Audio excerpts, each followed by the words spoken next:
Olá, sétimo ano, tudo bem com vocês?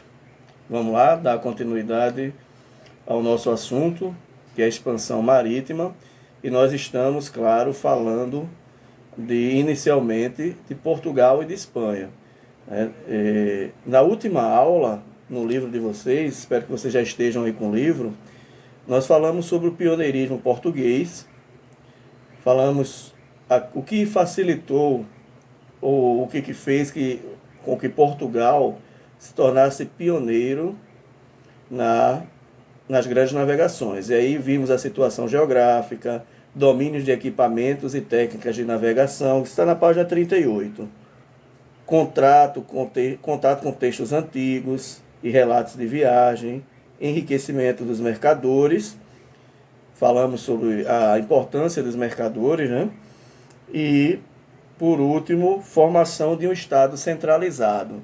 Então, sem um Estado centralizado, seria impossível, até então, se iniciar as chamadas grandes navegações, porque houve um investimento muito grande do monarca e também dessa classe de mercadores que estavam lucrando bastante com o comércio lá no próprio Mediterrâneo. E a partir daí, o papel principal, o objetivo principal daquela região ibérica, Portugal e Espanha, era expulsar os muçulmanos que já estavam em Granada desde o século VII. E aí a gente viu isso, deixa eu só dar uma olhada aqui na página que vimos, foi na página 40, onde tem um mapa, e nesse mapa tem mostrando aqui uma parte amarela no primeiro mapa, que é Granada. Essa região aqui era de domínio árabe. Tanto os portugueses como os espanhóis lutaram aí para expulsar os árabes, porque houve muito tempo, séculos na verdade, quase 8 séculos de domínio árabe na Península Ibérica. Portugal conseguiu resolver esse problema de forma mais rápida, enquanto a Espanha ainda teve que continuar até 1492. Só que o que acontece em Portugal? Portugal vai passar por uma situação um tanto quanto delicada, porque a sua dinastia, o Reino de Portugal, vivia sobre a dinastia de uma família chamada Borgonha. E essa família tinha como monarca o Dom Fernando, que morreu em 1383 e não deixou nenhum herdeiro. Ele tinha uma filha que casou com o rei lá, o monarca de Castela, está na página 40 de vocês. E aí o nome dela era Dona Beatriz, e os portugueses não aceitaram que Portugal, o reino de Portugal, ficasse sob o domínio do reino de Castela, onde futuramente seria também a própria Espanha. Então houve vários levantes, várias revoltas na tentativa de não permitir anexar o reino de Portugal ao reino de Castela, porque até então o reino de Portugal estava indo muito bem. Só precisaria agora substituir o seu monarca. Então, a partir daí, grupos populares, grupos mercantis, não querendo perder essa autonomia, eles lutaram e foram a favor que Dom João, até então mestre de Avis, aqui do lado do livro de vocês tem o significado da palavra mestre de Avis, que diz líder supremo da ordem militar cristã, chamada Ordem de Avis. E esse povo, os populares e os mercantis, que são era mais a população voltada para o próprio mercado, eles foram vitoriosos, e a partir de 1584, aliás, 1580, o governo de Dom João foi instituído e ele passou a ser conhecido como Dom João I, rei de Portugal, e a partir de então se inicia uma nova dinastia. Termina a dinastia Borgonha e começa agora a chamada dinastia de Avis, tá? Que vai até 1580. Só fazendo uma breve correção, foi 1385, né, que Dom João foi instituído rei e criada a nova dinastia de Avis. Em 1580, essa dinastia de Avis vai ter o seu fim. Então, diante dessa situação, o principal objetivo de Dom João era explorar rotas alternativas para que pudessem realmente conquistar seus objetivos. E por que essas rotas alternativas? Vamos lembrar que havia o comércio lá no Mediterrâneo monopolizado pelos próprios árabes. E aí a Itália, a Península Itálica, eram os primeiros a terem as especiarias, recebiam essas especiarias, compravam essas especiarias e revendiam por um preço um pouco mais caro, né? Porque havia um monopólio e não tinha tantos locais para se encontrar os produtos que vinham principalmente da região da Índia. E aí o que acontece?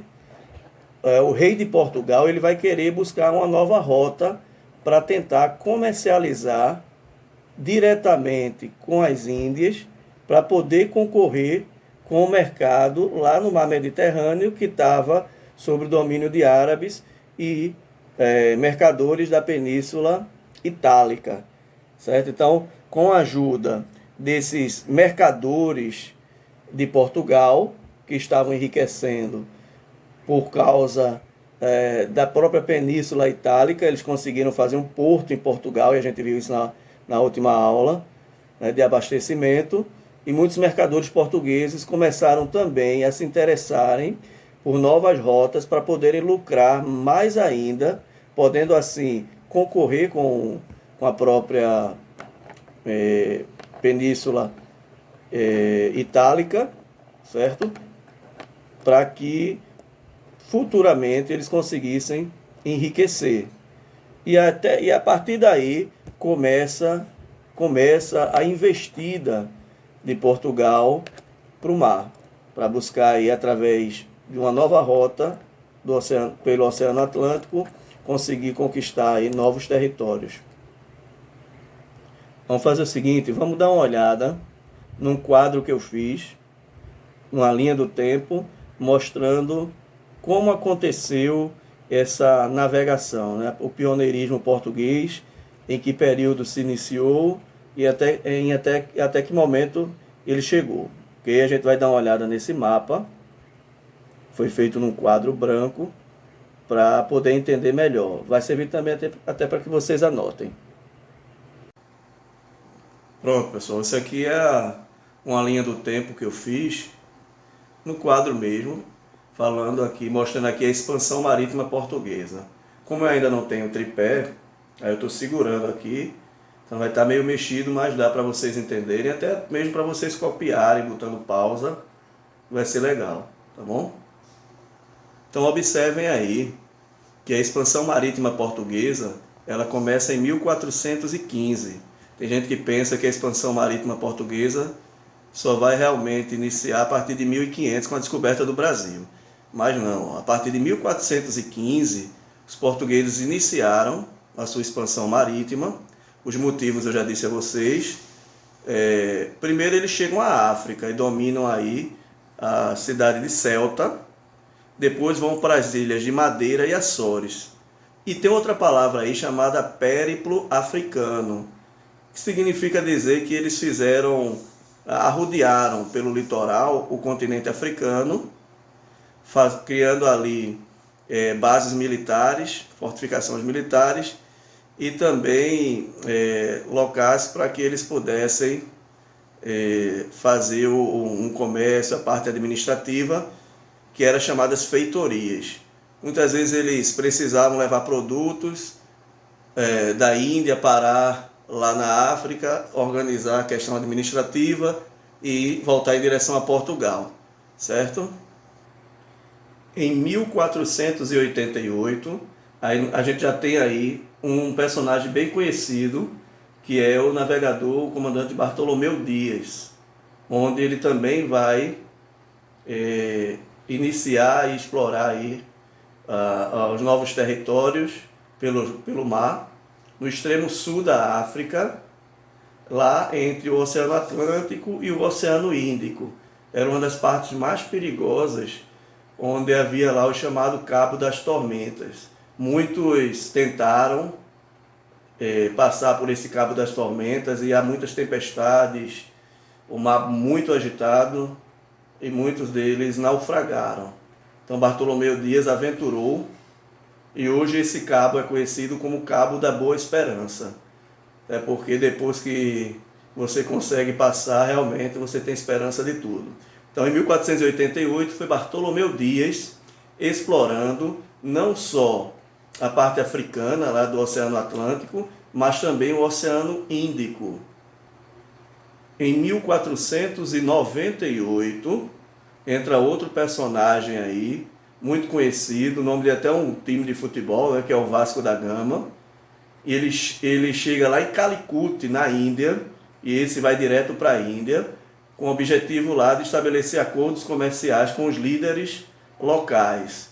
E aí, a partir daí, Portugal começa a crescer muito economicamente, se destacar na Europa e até mesmo na Ásia, onde o domínio das especiarias estava mais voltado para os asiáticos. Agora, Vasco da Gama estabelece um acordo comercial. E esse acordo comercial aí com os líderes locais vai fazer com que o comércio das especiarias seja feito de forma direta, ou seja, sem a mediação de asiáticos e de mais ninguém. Portugal faria agora uma escala, sem escala, ele iria direto na Índia, traria todas as especiarias que eles precisavam para Portugal, onde poderiam vender com um preço bem melhor.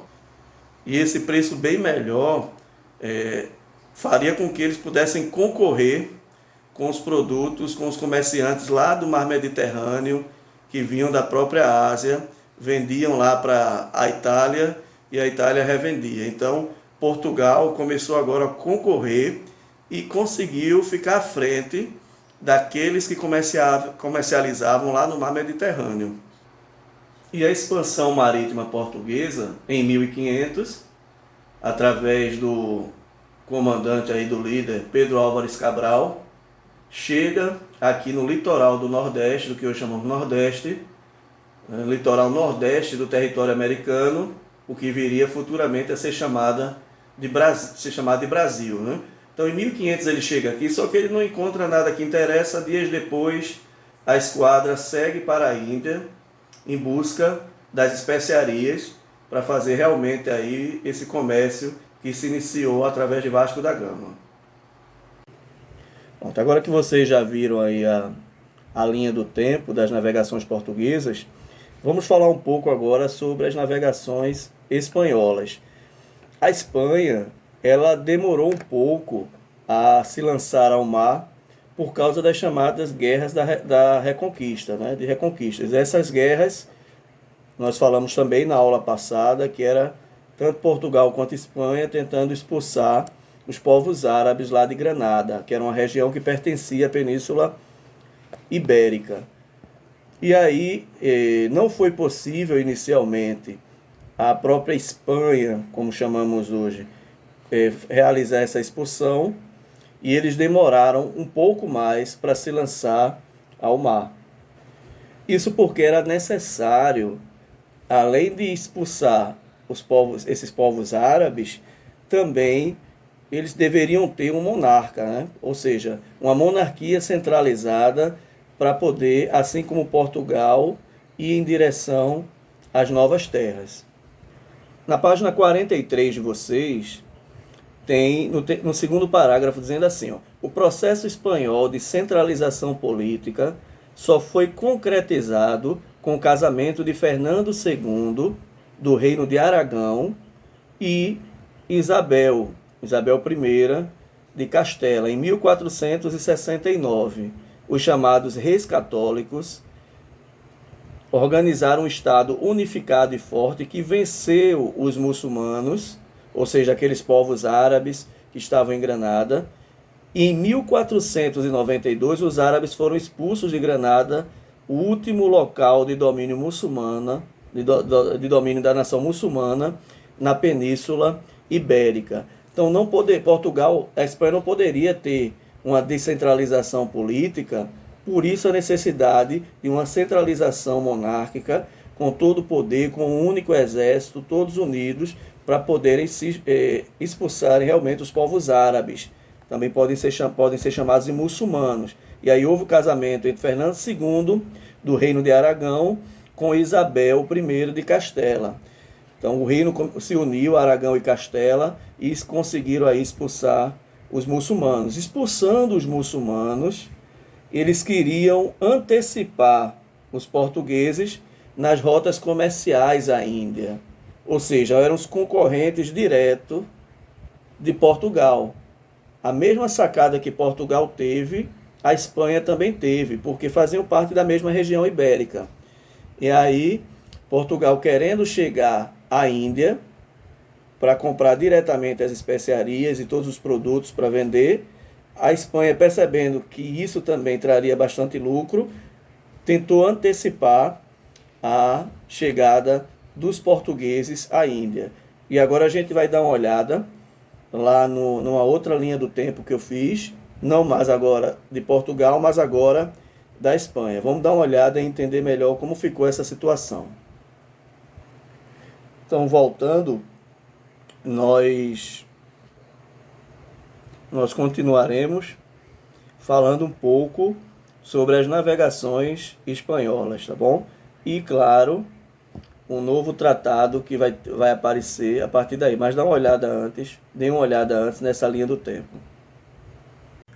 Pronto, pessoal, isso aqui é a expansão, uma linha do tempo feita eu fiz com vocês, que fala sobre a expansão marítima espanhola. Então ela vai de 1492 a 1502. E em 1492, Cristóvão Colombo, que era um italiano que já havia dito e dada a sua proposta à Itália para poder realizar essa expansão marítima, ele querendo provar que a Terra ela era redonda, mas não sendo aceita, ele foi para a Espanha e o rei da Espanha aceita a sua proposta. Em 1492, Colombo ele chega às Antilhas da América Central, certo? Naquela região onde tem Cuba e o próprio leste da Flórida. Então esse foi em 1492. Ele vai um pouco mais à frente e também vai explorando outras Antilhas. Quando ele volta para Portugal, ele volta com alguns animais, com aves, para que fossem provados, para que se mostrasse, né, ao rei da Espanha, mostrando que realmente era muito promissor em suas viagens. Já em 1493, aí Colombo volta para a ilha chamada Hispaniola, e é escrito dessa forma mesmo, que é hoje o atual Haiti e a República Dominicana. Ele volta com 16 navios e cerca de 1.300 homens. Só que quando ele chega lá, ele tem uma surpresa, que todos aqueles que ele deixou para guardar aquela terra foram mortos, provavelmente por indígenas ou por algum tipo de ação de outra civilização. Tá? Então isso foi em 1493. Ele deixa mais alguns e volta novamente para a Espanha. Em Colombo, após voltar para a Espanha, ele passa alguns anos sem navegar. Em 1498, ele volta e explora o litoral caribenho na costa da América do Sul.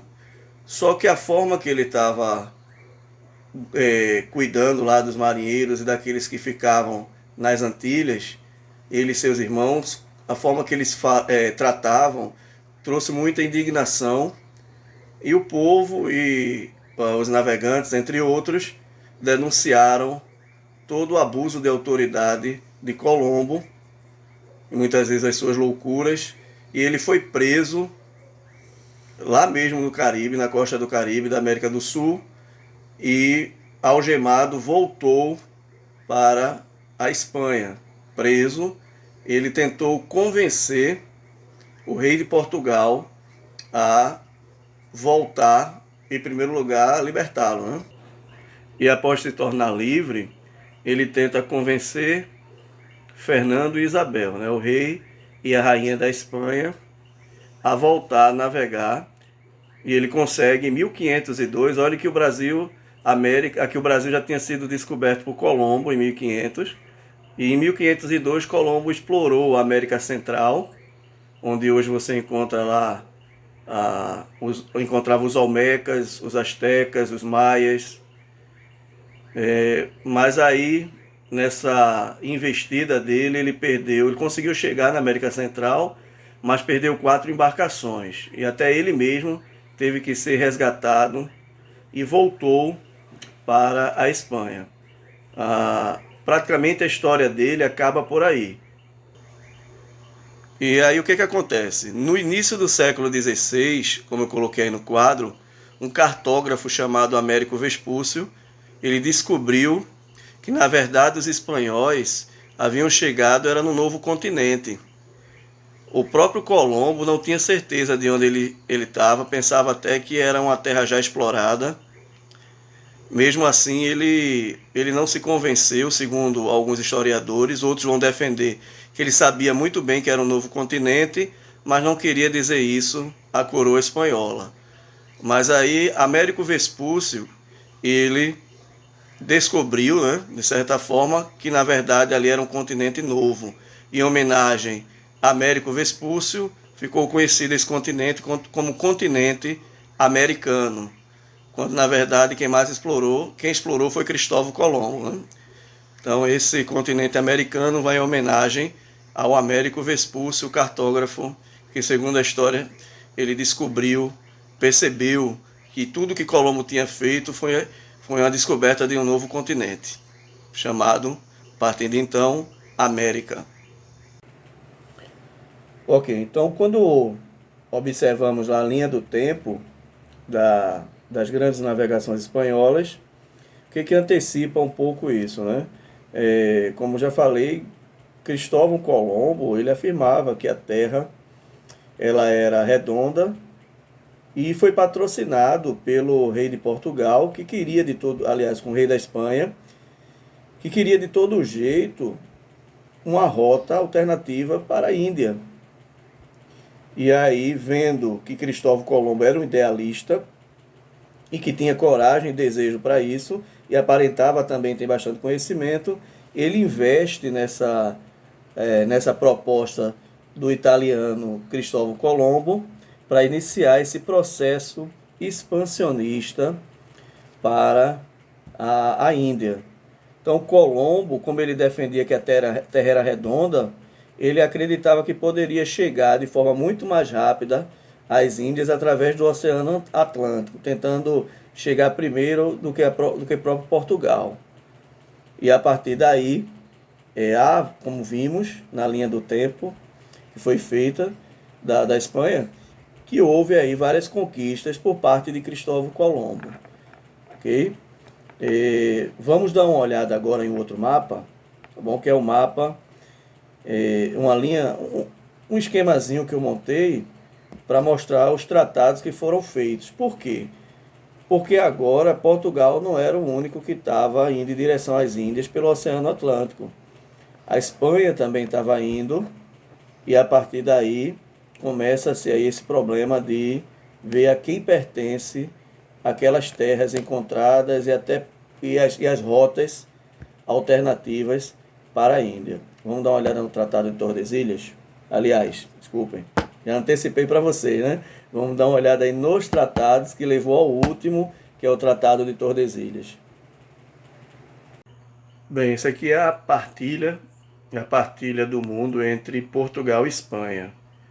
Aqueles que pensam que o primeiro tratado que ocorreu entre Portugal e Espanha foi o Tratado de Tordesilhas, quando na verdade não foi, né? O tratado aí, ele só foi feito mais à frente, esse Tratado de Tordesilhas, que foi em 1494.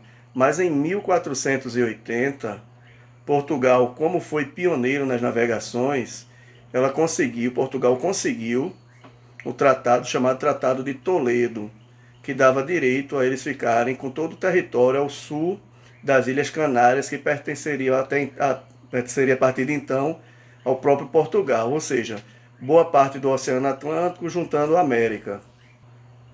Só que como se fosse dois times grandes disputando aí uma final, a Espanha, sabendo aí das grandes navegações portuguesas, também ficou com marcação cerrada em cima de Portugal.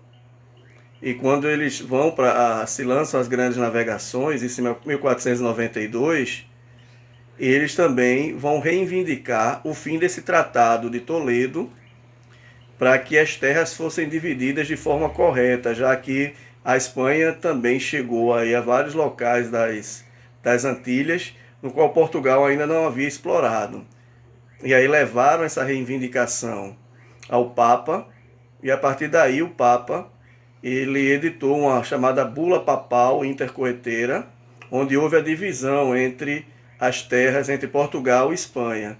Então Portugal ficaria com o lado oeste, e a Espanha ficaria com o lado leste, que seria a região mais próxima das Antilhas e da própria América. Então o que acontece? O governo português, o monarca, né, ele recusou a bula papal, foi procurar seus direitos também com o Papa, e não durou muito, em um ano, foi feito um novo tratado, chamado aí, a partir de agora, o Tratado de Tordesilhas, onde dava o direito a uma boa separação entre as terras encontradas para Portugal e a outra para a Espanha, e o marco era o arquipélago de Cabo Verde, ou seja, Portugal conseguiu avançar 370 léguas desse arquipélago, foi feita uma linha imaginária, uma outra linha, né, porque na bula papal já havia uma linha imaginária dividindo, que era intercoeteira, e agora um Tratado de Tordesilhas faz uma nova linha, dando condições a Portugal explorar regiões mais para o lado da América.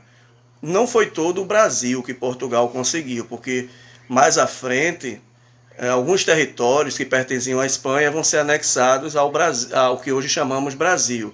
Mas isso é no período do Brasil colonial.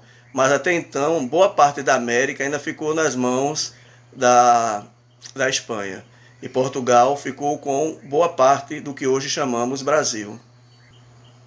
E esses acordos que foram feitos entre os próprios monarcas de Portugal e da Espanha tinham como objetivo, para a Igreja Católica, estender o cristianismo às novas terras.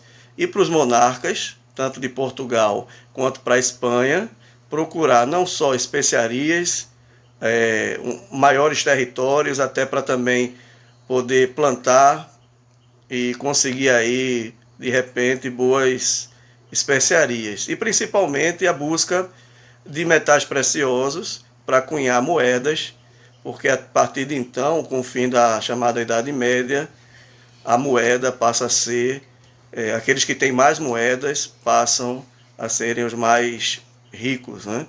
Então você poderia ter mais moedas aí, ou investir essas moedas, mas precisava-se de metais preciosos para poder cunhar essas moedas.